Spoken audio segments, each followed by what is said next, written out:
Hey, what's happening, everyone? Cody Lefevre here, coming to you with another training video. Here out of the gate, I'm going to highlight a client of mine that's been training with me now for a few years. She started with me having very little lifting experience, not even benching, and this is her first powerlifting meet. She competed last weekend and did quite well for herself. She got no red lights.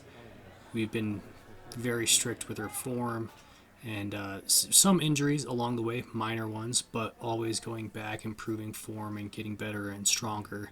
And she ended up winning her weight class and nearly won Best Female Lifter, just barely missed it, as you can see there. Pretty good total for her very first meet, and really good job to Catherine competing in her first meet, getting no red lights. Outstanding effort there. This is my training now. This is,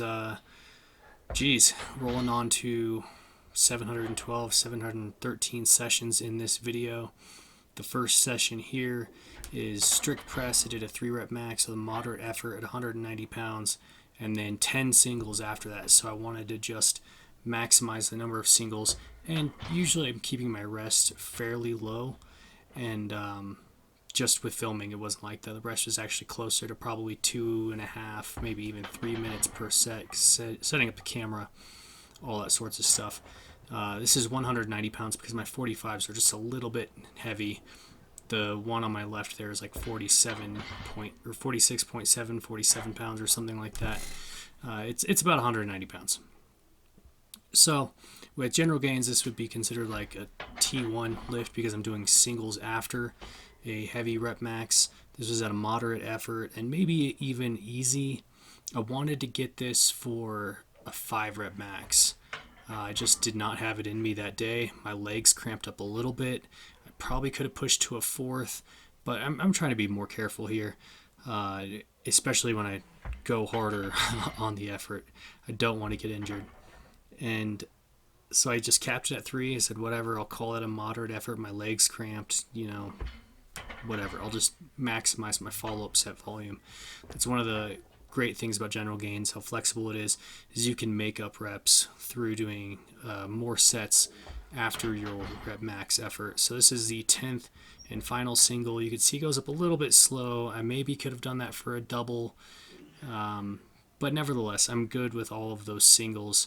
And singles are a great way to train the strict press. My strict press has really dropped off. I haven't really been training it heavy for like the last year. We didn't really want to go for a new all-time 1-rep max with my upper back just not being in the condition that it was when I did set the 1-rep max PR with 235 pounds. So that's my all-time PR, and it'll surely go up once I get back into a strength cycle. This, though, again, I'm in a bodybuilding phase. This is a heavier session. I do want to keep some reps on the heavier side.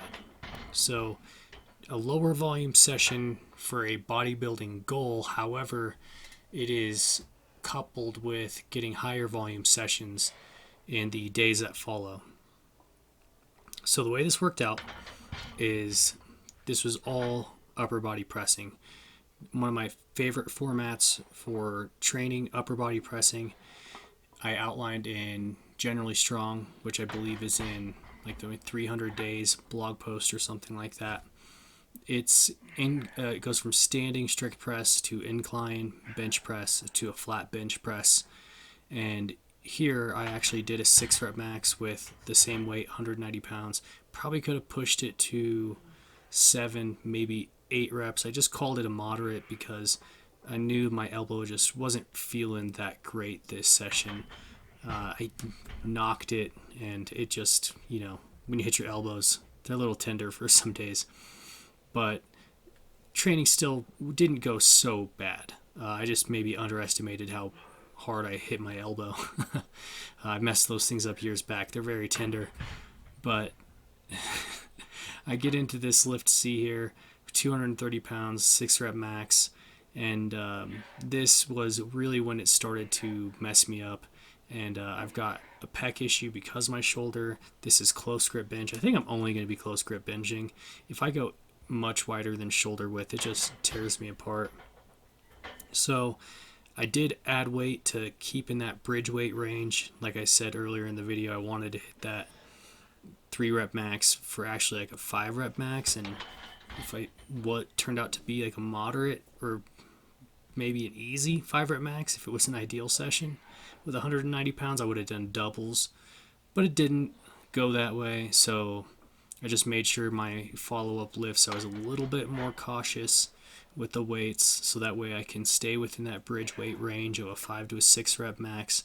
And here on the close grip incline and the close grip flat bench, I did hit them for 6 rep max at a moderate effort, again being a little conservative there, and then just maximizing my follow-up set volume, getting 6 sets in with half sets. That means 3 reps per set, and overall feeling pretty good here. The form with the close grip bench, not so bad. And honestly, I haven't really done much benching for like 3 years. It's just not my favorite lift right now. It interrupts with dang near everything just because of a bum shoulder. It's whatever. I'm kind of over the bench press for now. So I'm glad that went the way it went. I got a pretty good pump in my shoulders and triceps, and then got out of there just over 60 minutes for that session, all those sets that you just saw. This was the following day, going much higher repetitions. I believe I did like 6 T3 exercises here, 1-arm lat pull downs, then these 1-arm triceps extensions, 1-arm cable rows, then an underhand easy bar row, and rear delt fly, and a banded overhead triceps extension. So 2 triceps exercises on the day after all the pressing and benching that you just saw, and 4 or 3 back exercises. Yeah, I can't count right now. Whatever. I'm a meathead. You know that. So these movements on this session, though, I'm doing 6 sets and 10 to 15 repetitions each. I'm trying to focus less on the number of repetitions, more on the quality of the contraction, how hard I can actually feel my muscles contracting, and I'm giving myself rep limits. That way I'm just not like going to total fatigue and exhaustion. I'm going to cap myself at 15 reps or 10 reps, and if I feel like the weight's really light as I'm getting close to that rep cap, I'm going to just hold myself more accountable to that contraction, that control of the weight.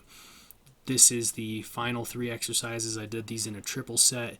So you see I'm doing a head supported easy bar, underhand easy bar row. This is great for both back and biceps. 2 for 1 here. It's an awesome exercise.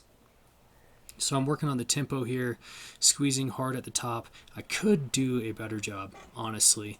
And I'm going for lighter weights here just so I can not have to worry about holding the weight or the range of motion. All that's not a problem. I can focus much more on the actual muscle contraction at the end range of motion. So here, as I pull the bar into my chest, really trying to squeeze my back. These rear delt flies, very lightweight, 7.5 pounds here, and maybe too light. But again, I'm trying to experiment with what can I get away with on this in this bodybuilding session, on this movement, other T3 movements. Can I use a very light weight and get a great muscle contraction? Yes, but I do think there's still something that's too light. 7.5 pounds, probably going up to 10 pounds.